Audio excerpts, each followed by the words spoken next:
बहुत समय पहले की बात है कि एक दूर देश में गीता नाम की एक सुंदर लड़की रहती थी। वो एक अनाथ लड़की थी जो अपनी सौतेली माँ रजनी और दो सौतेली बहनों सोनम और पूजा के साथ रहती थी। वो तीनों माँ बेटियां उसके साथ बहुत बुरा सलूक करती थीं।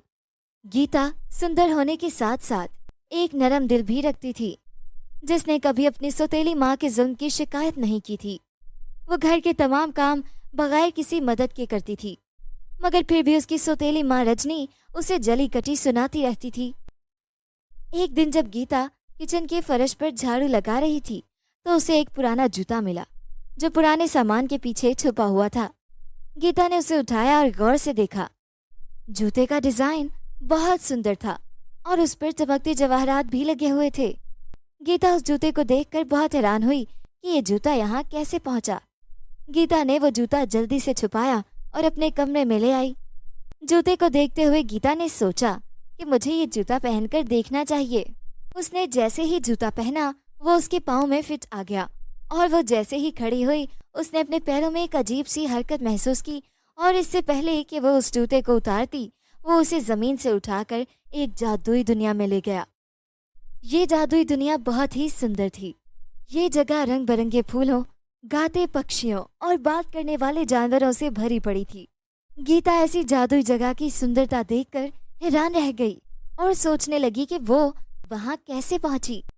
वो मन ही मन में सोचने लगी कि ये इसी जादुई जूते का कमाल होगा।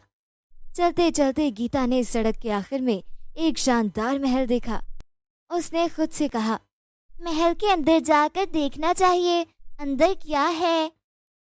गीता जब महल के दरवाजे तक पहुंची तो दरवाजे पर एक हसीन शहजादे को खड़े देखा।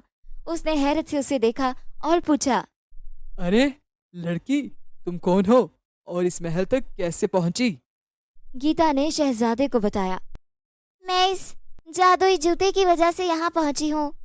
ये सुनकर शहजादा बहुत हैरान हुआ और उसे महल के अंदर आने को कहा। जब वो अंदर गई तो गीता ने वहाँ बहुत सारी खूबसूरत चीजें देखी जो उसने अपनी दुनिया में कभी नहीं देखी थी। यहाँ पेंटिंग्स और बहुत सारे मुजस्समे रखे थे जो सदियों पुराने दौर के थे।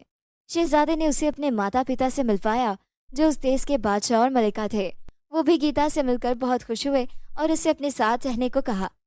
गीता इतने खूबसूरत महल में रहने पर बहुत खुश थी। उसे महल में एक कमरा दिया गया। उसकी दोस्ती शहजादे से भी हो गई, जिसने उसे शाही महल की सैर कराई और उसे घोड़ों की सवारी और तीर चलाने का तरीका भी सिखाया। गीता ने शहजादे के साथ बहुत सारा वक्त गुजारा और उसे शहजादे से प्यार हो गया। एक दिन बादशाह मलिका ने ऐलान किया कि वो शहजादे की सालगिरह के एजाज में एक अजीमुशान पार्टी कर रहे हैं। उस पार्टी में हर एक को दावत दी गई। शहजादे ने गीता को भी पार्टी में आने की दावत दी। गीता बहुत पुरजोश थी, लेकिन साथ ही वो थोड़ी नर्वस भी थी, क्योंकि उसके पास पहनने के लिए अच्छी ड्रेस नहीं थी और उसे डांस करना भी नहीं आता था। जब शहजादे को इस बात का पता चला तो उसने गीता को बाग में मिलने को कहा। गीता जब बाग में पहुंची तो शहजादे ने उसे एक सुंदर ड्रेस और जूते दिए और कहा, इस सुंदर ड्रेस में तुम बहुत प्यारी लगोगी और इन जूतों की मदद से तुम बहुत अच्छा डांस कर सकोगी। गीता ने जब वो जूते पहने तो उसने महसूस किया कि उसके जिस्म में एनर्जी का इजाफा हो गया है। उसने नाचना शुरू कर दिया और किसी माहिर की तरह डांस किया, क्योंकि वो जूते जादुई थे। गीता ने इतने अच्छे तोहफे पर शहजादे को धन्यवाद कहा। शहजादे ने उसे पार्टी में अपने साथ रक्स को कहा, जिसे सुनकर गीता खुश हो गई। और जैसे ही पार्टी की रात आई, उसने अपना सुंदर ड्रेस और जादुई जूते पहन लिए और पार्टी में पहुंच गई। पार्टी में हर कोई उसकी खूबसूरती देखकर हैरान रह गया। शहजादा गीता को देखकर उसकी तरफ बढ़ा और वो सारी रात डांस करते रहे। जब पार्टी खत्म हुई तो गीता उदास हो गई, क्योंकि उसे अब अपनी दुनिया में वापस जाना था। वो सारी जिंदगी यहाँ नहीं रह सकती थी। इसलिए गीता ने सोचा कि वो शहजादे से छुपकर अपना जादुई जूता पहन लेगी जो उसे अपनी दुनिया में वापस ले जाएगा, क्योंकि वो सारी जिंदगी यहाँ शहजादे के साथ नहीं रह सकती थी। उसे वापस जाना होगा। अगले दिन उसने अपना जूता उठाया और महल से दूर चली आई। गीता चाहती थी कि शहजादा उसे ना देख सके।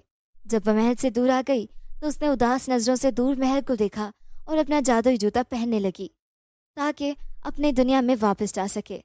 लेकिन जूता पहनने के बाद भी वो जमीन पर खड़ी रही और कहीं ना जा सकी।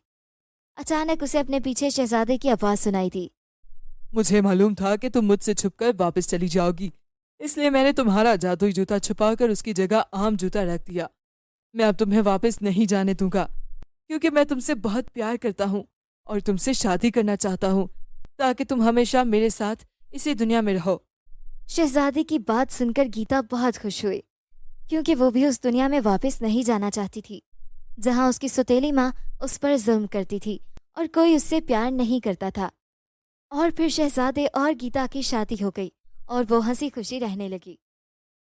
अगर आपको ये कहानी पसंद आई तो लाइक, शेयर और सब्सक्राइब करना मत भूलिएगा, ताकि आप इस तरह की और कहानियाँ देख पाएं।